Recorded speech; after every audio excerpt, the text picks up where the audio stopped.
안녕하세요. 생활 속 똑똑한 팁을 전해드리는 사활짝 꿀팁입니다. 최근 보이스피싱과 문자 피싱 같은 사기 수법이 날로 진화하며 더욱 교묘해지고 있습니다. 갑작스러운 전화나 문자가 와서 고객님 유심히 해킹됐습니다. 면접 보러 오세요. 전용 앱을 설치해주세요. 이런 식으로 접근하는 경우가 매우 많아졌는데요. 오늘은 최근 실제로 발생한 신종 보이스피싱 사례 3가지를 알려드리겠습니다. 혹시 모를 피해를 막기 위해 꼭 끝까지 잘 들어주세요. 첫 번째 사례는 화상 면접 보러 오세요 사기입니다.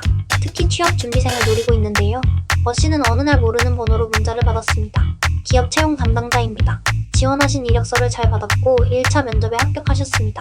기쁜 마음에 씨는 문자를 주고받았고 잠시 후 담당자는 이렇게 말했습니다. 2차 면접은 화상으로 진행되니 전용 앱을 설치해주세요.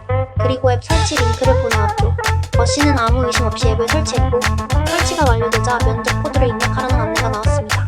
하지만 그 순간부터 씨의 스마트폰은 해커가 조종할 수 있는 상태가 되었고 계좌 정보, 문자 인증번호, 심지어 공인인증서까지 모두 탈취당했습니다. 결국 통장에 있던 돈을 통째로 잃게 되는 매우 안타까운 사건이 발생했습니다. 두 번째 사례는 유심히 해킹됐습니다라는 문자 사기입니다. 이 사례는 특히 시니어 세대와 일반인 모두를 노리고 있는데요. B씨는 어느 날 고객님 유심히 해킹되었습니다. 보안 프로그램을 설치해주세요. 라는 문자를 받았습니다.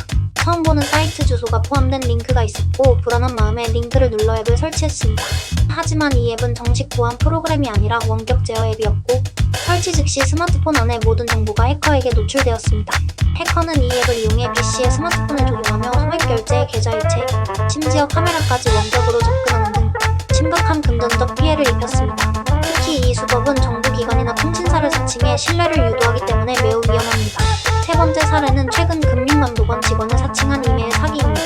사기범들은 가상자산 관련 위원회 근거조항을 명시하고 위조된 금융감독원 공문 양식을 사용해 이메일 수신인을 외부평가위원 후보자로 위촉한다고 거짓 정보를 보냈습니다. 또한 금융감독원 직원의 실명과 공식 이메일 주소를 도용해 진짜처럼 보이도록 했습니다. 이메일에는 악성 코드가 포함된 첨부 파일이나 링크가 있었으며 첨부 파일 클릭을 유도하고 개인정보 이름, 전화번호, 주소 등을 수집하기 위한 구글 폼 작성 요청까지 있었습니다.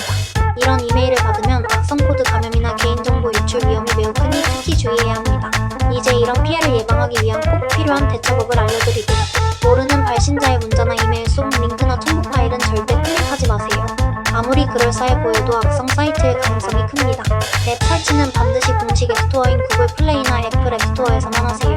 다른 경로를 통해 설치를 유도하는 앱은 거의 모두 사기입니다. 유심 해킹이나 면접 앱 설치 요청 같은 문자는 무조건 의심하세요. 정식 통신사나 기업에서는 이런 내용을 문자로 통보하거나 앱 설치를 요구하지 않습니다. 갑작스러운 금융감독원 관련 메일이나 문자를 받으면 반드시 금융감독원 공식 홈페이지나 고객센터에 문의하세요. 금융감독원 홈페이지 주소는 fss.5.kr입니다. 피해를 당했을 경우에는 즉시 금융감독원 1332 경찰청 112로 신고해 피해 확산을 막으시기 바랍니다. 가족, 부모님, 자녀, 주변 지인에게도 이런 사기 수법을 꼭 알려주세요. 특히 시니어분들은 더욱 조심해야 하므로 미리 알려주는 게 최고의 예방책입니다. 요즘 사기는 정말 빠르고 교묘해서 미리 알고 대비하는 것이 최선의 방어입니다. 오늘 알려드린 사례와 대처법을 꼭 기억하시고 주변에도 널리 공유해주세요. 이상 사활짝 꿀팁이었습니다. 다음 영상에서 더 유익한 정보로 찾아뵙겠습니다. 구독과 좋아요도 잊지 마세요.